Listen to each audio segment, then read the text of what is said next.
Olá, meus amores, tudo bem com vocês? Essa é a nossa segunda aula sobre o período regencial. Rebeliões regenciais, a unidade imperial em risco. O que é que motivou isso, professora? Quais eram os fatores que influenciavam essas rebeliões regenciais? Nós tivemos principalmente disputas políticas entre os diversos grupos que ocupavam a administração das províncias. Lembrando que nós tínhamos várias províncias aqui no Brasil.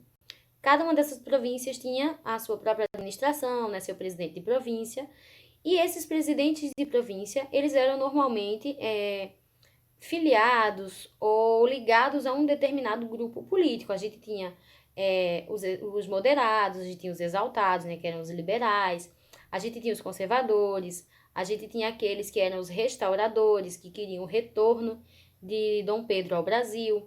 Então, nós tínhamos vários grupos políticos nesse momento no Brasil, tá certo? Então, esse foi um dos vários motivos. Além disso, nós tínhamos a questão da fragilidade das nossas recém-criadas instituições. Tá passando uma moto, tá? Então, essas instituições, elas eram instituições recém-criadas.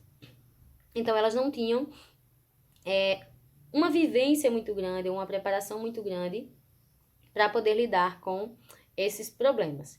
E nós tínhamos também outro fator que era decisivo, que é justamente a questão da pobreza da maioria da população do Brasil nesse momento, tá bom? A maioria dessas revoltas, elas tinham como objetivo combater o governo central, que era o governo regencial, ou tinham um caráter separatista, tá bom? Então, nós tínhamos essas duas faces para essas rebeliões, para esses movimentos regenciais. Tanto aqueles que se dedicavam a combater as políticas do governo central, quanto aqueles que eram mais separatistas, tá bom? A primeira revolta que nós vamos falar agora foi uma revolta que aconteceu aqui na província de Pernambuco, que é chamada de Revolta dos Papamés. É um nome estranho, eu sei. Mas essa revolta ela aconteceu entre 1832 e 1834, tá bom? Ela foi provocada justamente pelo aumento de impostos e pela precariedade das condições de vida aqui na província de Pernambuco. E ela foi liderada justamente pelas classes populares, membros da elite agrária e alguns militares, tá bom? O nome do movimento, ele surgiu justamente na questão do mel silvestre, que era encontrado nas florestas e que servia de alimento principalmente para escravizados fugidos ou indígenas que viviam se escondendo e tudo mais, tá bom? Então, esse é o nome do movimento, né? Movimento dos Papamés ou Revolta dos Papamés por causa disso, tá bom? Vamos lá. O movimento ele acabou crescendo e ele chegou até a província de Alagoas. Só que o governo central reagiu e acabou reprimindo o movimento. Para essa função, né, de repressão ao movimento, o governo central enviou para Pernambuco Paz de Andrade, que foi o mesmo que combateu a Confederação do Equador, tá certo? Paz de Andrade, ele contava com o apoio da Guarda Nacional. Eles utilizaram uma tática de guerra chamada Batedores das Matas. Eles entravam na floresta, queimavam cabanas, barracos, plantações, tudo que eles iam encontrando pelo caminho, justamente para que os rebeldes não tivessem o que comer ou onde se esconder, tá bom? Então, eles acabavam tendo que desistir do movimento porque eles não tinham condições de continuar. Além disso, nós tivemos a anistia a partir de 1835 para aqueles que delatavam seus companheiros, tá certo? Um segundo movimento foi a Revolta dos Malês, que ocorreu em 1835, mas esse movimento não foi em Pernambuco, tá? Esse movimento aconteceu na província da Bahia, tá bom? Essas eram rebeliões caracterizadas como rebeliões de escravizados, e elas tiveram seu início, mais propriamente dito, a partir do início do século XIX. Mas desde bem antes disso, a gente já vem vendo essa questão das revoltas provinciais, né? A gente teve nas aulas anteriores o caso da Inconfidência Baiana, que é um outro movimento de caráter separatista, tá bom? Nesse caso aqui, a Revolta dos Malês, ele foi um movimento de cunho popular, assim como a Confederação Baiana, ou melhor, a Inconfidência Baiana, desculpa.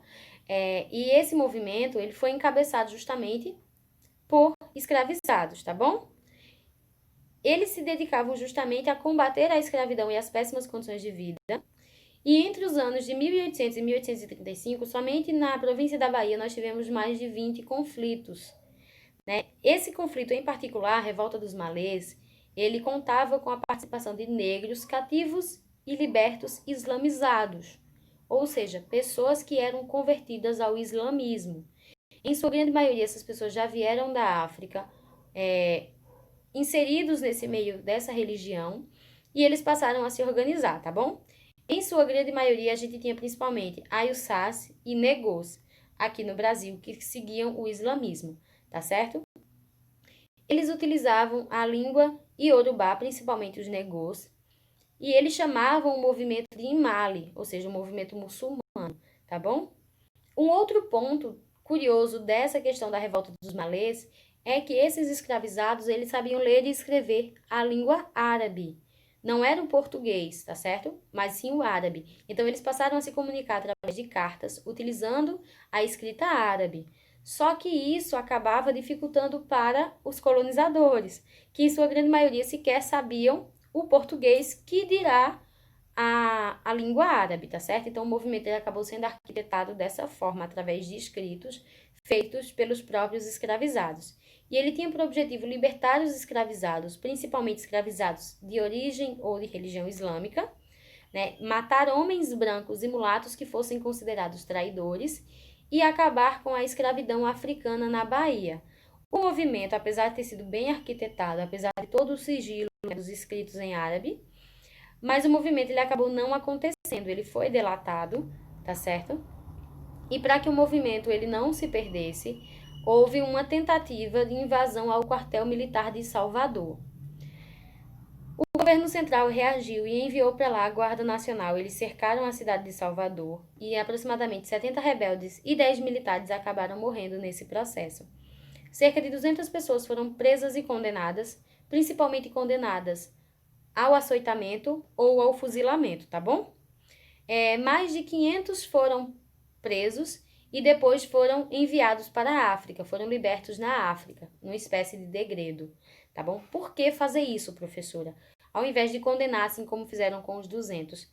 Gente, a maioria da população da Bahia era composta de escravizados ou descendentes de escravizados, mais de 45% da população da Bahia. Então, isso foi uma forma que os colonizadores encontraram de tirar essa má influência daqui do Brasil, tá certo? Então, vamos devolver para a África. Eles não querem voltar para a África? Bora devolver para a África. Então, para os colonizadores, isso era uma forma de evitar que novos levantes muçulmanos acontecessem, tá bom? Já entre os anos de 1837 e 1838, aconteceu um outro movimento chamado de Sabinada, também na Bahia. Isso mesmo. Esse movimento ele aconteceu entre os meses de novembro e março, tá bom? Também na província da Bahia, e foram causados pela recusa da população local em aceitar os governantes impostos pelo governo central. Além disso, se espalhou na província da Bahia um boato de que o governo central ia convocá-los à força para que eles fossem lutar como soldados lá na região sul do Brasil. O que estava acontecendo na região sul, professora? Estava acontecendo um outro movimento, um movimento também de caráter regencial, tá certo? Que é chamado de Revolução Farroupilha, tá bom? Essa revolução, ela durou 10 anos e na próxima aula a gente vai falar dela, tá certo? Mas como era uma rebelião que já vinha se arrastando há um bom tempo, começou a se espalhar nas outras províncias que os homens seriam convocados à força para lutar lá. Então eles disseram, não, a gente não vai. A gente não vai porque se a gente for, a gente vai morrer. Então, esses boatos, eles acabaram servindo de estopim para que a Sabinada ela pudesse acontecer. Ô, professora, por que tem um nome tão diferente, Sabinada? E por que a outra chama-se Revolta dos Malês? Malê era justamente como os portugueses chamavam os escravizados de religião muçulmana, tá bom? De religião islâmica. Já o nome Sabinada, né, a Revolta da Sabinada, o nome deriva justamente de Francisco Sabino Álvares da Rocha Vieira. Isso mesmo. Ele era o líder do movimento, ele era médico, republicano, jornalista e um revolucionário federalista. Então, é em decorrência do nome dele que o nome passou a ser Sabinada, tá bom?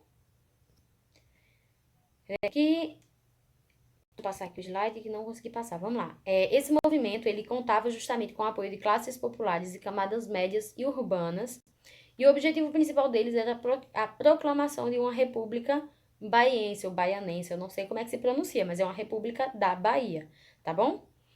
As ideias de Antônio Sabino, elas eram publicadas principalmente no jornal chamado Novo Diário da Bahia, e eles conseguiram ainda tomar a cidade de Salvador, e eles conseguiram proclamar uma república. Eles declararam que a Bahia, ela ficaria separada do resto do Brasil até que Pedro de Alcântara, o nosso Dom Pedro II, ele atingisse a maioridade. Então, esse não era um movimento totalmente separatista. O que é que eles queriam? Eles não concordavam com o governo regencial, tá certo? Eles concordavam sim com o governo imperial, mas eles não aceitavam o governo dos regentes, tá certo? Por isso que eles proclamaram a sua própria república e disseram que só voltariam a fazer parte do Brasil depois que Pedro de Alcântara atingisse a maioridade. Os regentes, né, o governo regencial reagiu e eles enviaram as forças navais, né, com a proposta justamente de conter o movimento. Para que o movimento ele não fosse suprimido, o que é que os revoltosos fizeram? Prometeram a todos os escravizados que participassem da guerra, que se eles participassem da revolta, eles seriam libertos. Só que isso fez com que os pequenos proprietários, os fazendeiros que tinham aderido ao movimento recuassem, porque eles não iam querer perder a sua mão de obra escrava. Né? Se eu apoiar isso, eu vou ficar sem nenhum escravo, e o escravo é justamente a minha fonte de renda.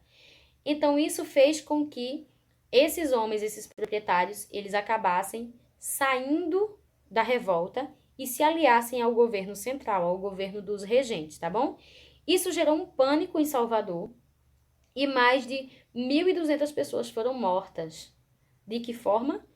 Depois que Salvador foi cercado pelas forças navais enviadas pelo governo central, os militares, eles colocaram fogo em bairros inteiros da cidade de Salvador. Milhares de pessoas acabaram perdendo suas casas nesse processo. Pessoas que, muitas delas, nem tinham nada a ver com a revolta e acabaram perdendo suas casas ou até mesmo perdendo sua vida nesses incêndios. Tá certo? Incêndios esses que tinham como objetivo justamente, como é que eu poderia dizer? Tirar dos esconderijos os revoltosos. Além dos 1.200 mortos, nós tivemos mais de 3.000 presos. Os líderes sobreviventes, né, como o próprio Antônio Sabino, acabaram sendo condenados. Já um outro movimento que aconteceu no Maranhão e no Piauí é chamado de balaiada. É tudo nome assim, gente, bem diferentão. A balaiada ela aconteceu entre 1388 e 1841. Gente, apesar de ter sido duas províncias, essas províncias elas tinham interesses diferentes. Por isso que não havia um objetivo comum entre essas duas províncias, tá bom? Esses interesses eles eram diferentes a depender do grupo social que exercia mais poder naquele momento. Um exemplo disso é que na região sul do Maranhão e no Piauí, a gente tinha disputas diretamente relacionadas aos conservadores, que eram os grandes proprietários de terra, pessoas que queriam a manutenção do seu governo, e os liberais exaltados. Esses liberais exaltados eram principalmente camadas mais populares da população, principalmente ligadas ao grupo chamado de os bem-te-vis. O que eram os bem-te-vis, professora? O bem-te-vi era um jornal que existia na época, que era utilizado como um meio de divulgar as ideias liberais dos exaltados. Os exaltados era aquele grupo de liberais que queriam mudanças totais, mudanças completas em todo tipo de instituição que existia no governo nesse momento.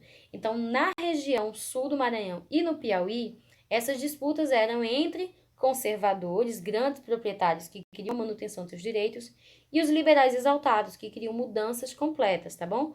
Nesse grupo dos liberais exaltados, a gente vai ter, além dos integrantes do movimento dos bem-te-vi, a gente tinha também muitas pessoas das camadas mais populares, pessoas mais pobres, pequenos proprietários, tá bom? Pequenos comerciantes, que eram as pessoas que queriam essa mudança completa no governo. Já na região leste do Maranhão, o movimento ele foi organizado principalmente por vaqueiros e artesãos e pequenos proprietários, denominados balaios. O nome do movimento ele deriva justamente de um dos seus líderes, que é Manuel Francisco dos Anjos Ferreira, que era um artesão fabricante de cestos, né, de balaios. Por isso que o nome do movimento ficou esse. Além dele, nós também tínhamos outros dois líderes, que era um afrodescendente chamado Cosme Bento, que liderava um grupo com mais de 3.000 escravizados. Eu coloquei 300, mas aqui é 3.000, tá? Depois lá no livro de vocês está 3.000, tá? Eu errei na digitação.